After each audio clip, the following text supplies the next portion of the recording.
ദൈവീക ഗ്രന്ഥമാണ് ഖുർആൻ എന്ന് I will prove you guys. സൂറത്തുൽ അങ്കബൂത്ത് 29ാമത്തെ സൂറത്ത് ഖുർആനിലെ വിശുദ്ധമാക്കപ്പെട്ട ഖുർആനിലെ അതിലെ സെൻട്രൽ പോയിന്റ് 41 ആ സൂറത്തിലെ 41ാമത്തെ ആയത്തിൽ തആല പറയാണ്, മസലുൽ ലസീന തഖസൂ മിൻ ദൂനില്ലാഹി ഔലിയാ, അല്ലാഹുവിന് പുറകെ രക്ഷാദികൾ അല്ലെങ്കിൽ കാവലുകാരായി സ്വീകരിച്ച ആളുകളുടെ ഉപമ മസലിൽ അങ്കബൂത്ത്, അവരുടെ ഉപമ എന്നുള്ളത് 8 കാലികളെ പോലെയാണ്.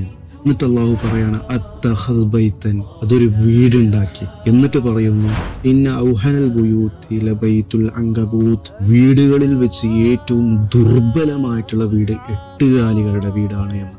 സുബ്ഹാനല്ലാഹ്. എന്നിട്ട് അള്ളാഹു പറയുന്നു ലൗ കാനൂ യഅമലൂൻ, അത് നിങ്ങൾ അറിഞ്ഞിരുന്നെങ്കിൽ. സ്ത്രീയോടാണ് കൽപ്പിക്കുന്നത്. ഇത്തഖസ് ബൈതൻ, അവർ സ്ത്രീ വീടുണ്ടാക്കി എന്നാണ് അള്ളാഹു സുബ്ഹാനഹു വ തആല പറയുന്നത്. സുബ്ഹാനല്ലാഹ്. ഇതിനെക്കുറിച്ച് ശാസ്ത്രം, സയൻസ് എടുത്ത് നോക്കിയാൽ കാണാം 8 കാലികൾ, ഈ സ്പൈഡർ ശരിക്കും അവിടെ വീടുണ്ടാക്കുന്നത് സ്ത്രീകളാണ് എന്ന്.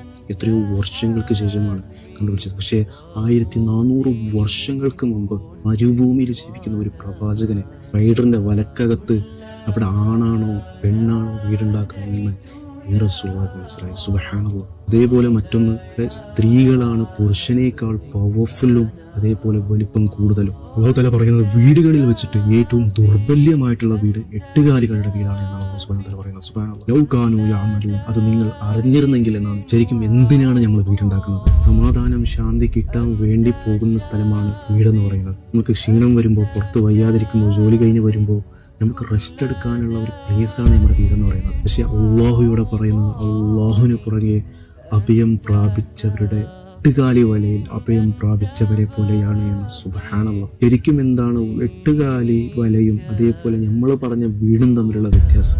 8 കാലി ശരിക്കും നിർമ്മിക്കുന്നത് ഒരു വീടേ അല്ല.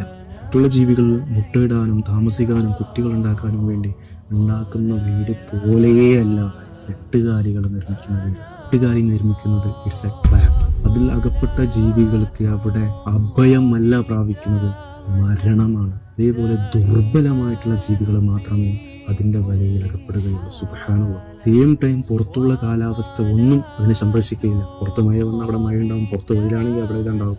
അതിനൊന്നും സംരക്ഷിക്കുകയില്ല. സുബ്ഹാനല്ലാഹ്. ഖുർആന്റെ ആയത്തിൽ അടങ്ങിയിരിക്കുന്ന അത്ഭുതം നിങ്ങൾ ചിന്തിച്ചു നോക്കണം. ആനിബലിസ്റ്റിക്, പരസ്പരം ഭക്ഷിക്കുന്ന ജീവിവർഗമാണിത്. സ്പൈഡറിന്റെ അകത്ത്, ആ വലയിന്റെ അകത്ത് നടക്കുന്നത് ഇണ ചേർന്ന ഉടൻ തന്നെ സ്ത്രീ 8 കാലികൾ പുരുഷനെ ഇണ ചേർന്ന ഉടൻ തന്നെ അതിനെ ഭക്ഷിക്കും, ആണിനെ ഭക്ഷിക്കും. മറ്റൊരു ഭയപ്പെടുത്തുന്ന വിഷയം എന്താണെന്ന് വെച്ചാൽ, മാതാവ് പ്രസവിച്ച ശേഷം അതിന്റെ കുഞ്ഞുങ്ങളെ ആ മാതാവ് തന്നെ, 8 കാലികൾ ആ മാതാവ് തന്നെ ഭക്ഷിക്കും. സുബ്ഹാനല്ലാഹ്. ആ വീടിന്റെ അകത്ത്, ആ വലയിന്റെ അകത്ത് നടക്കുന്ന കാര്യങ്ങളാണിത്.